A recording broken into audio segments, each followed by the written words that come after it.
Morning, my name is Tara Beams and I will be presenting to a group of pregnant women about some relevant areas of nutrition. Welcome everyone, thank you for attending. Today I'll be discussing gestational diabetes, what it is and how to prevent developing type 2 diabetes after a diagnosis of gestational diabetes.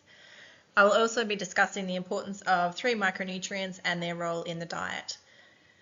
And lastly, I'll be touching on something that may or may not be on your radar, and that is the pros and cons of genetically modified foods. So first up, we have gestational diabetes. Gestational diabetes occurs when the body doesn't produce enough insulin and an individual's blood sugar levels rise above safe levels. Globally, the rates of gestational diabetes are increasing rapidly. So genetics and lifestyle both contribute to developing gestational diabetes, and overeating is the leading cause of developing gestational diabetes, and lack of exercise is considered a co-risk factor. If managed incorrectly, gestational diabetes may cause the baby to grow too big, leading to birth complications. Type 2 diabetes has the same risk factors as gestational diabetes, including increased age, a family history of type 2 diabetes, obesity, sedentary lifestyle, non-white ethnicity, and most importantly, a previous history of gestational diabetes. Studies have found that mothers who exclusively breastfeed lower their risk of developing diabetes again in the future. Diets such as Mediterranean diet, which is high in fruits, vegetables, whole grains, healthy fats, low-fat dairy, and reduced consumption of red meats, saturated fats, and sugar-sweetened beverages, and starchy vegetables, is linked to a reduced incidence of gestational diabetes in those who are obese or who have previously been diagnosed with gestational diabetes. Omega-3s reduce inflammation in the body and may prevent the development of diabetes. Sources of omega-3s include cold water fish such as tuna and sardines, and nuts and seeds. Low GI carbohydrates such as fresh fruits, vegetables, beans, nuts and whole grains are associated with lower blood sugars. And lastly, diets high in fibre reduce insulin resistance and will help reduce the amount of glucose your body is receiving, therefore avoiding the risk of a too large baby. So next up is anemia, and it is the most common nutrition problem globally caused by inadequate nutrition. In fact, 25% of the world's population is affected by severe iron deficiency.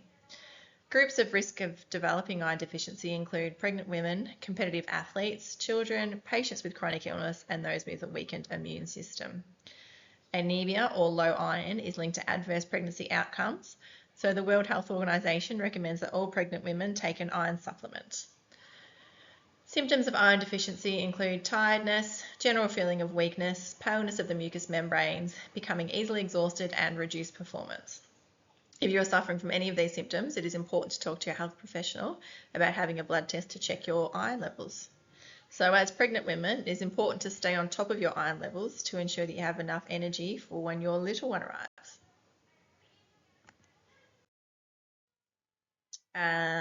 Foods that are rich in iron include red meats, leafy greens, beans and nuts.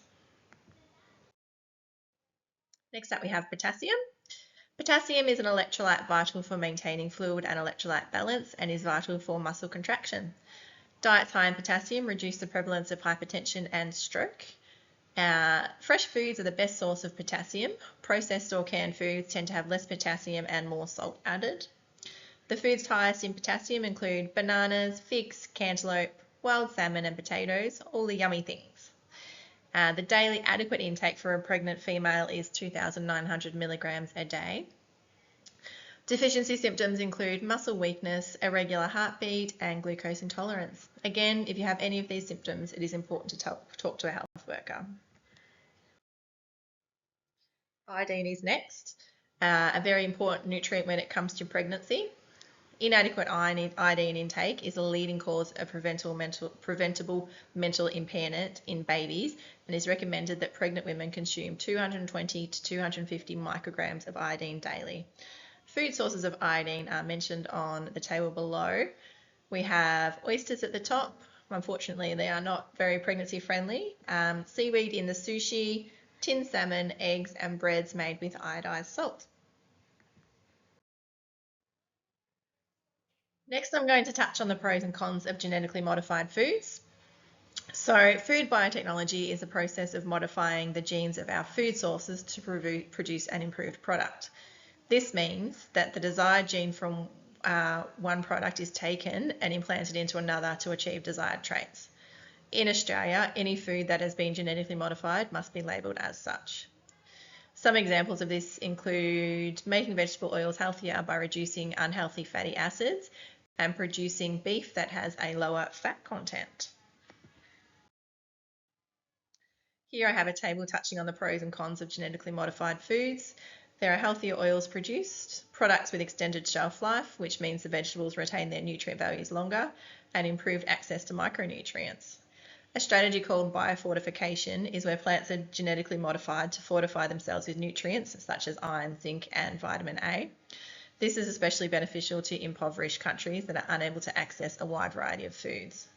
Some cons of genetically modified foods are that there is unproven safety for people. There are concerns about allergies developing due to new proteins being introduced to our diets.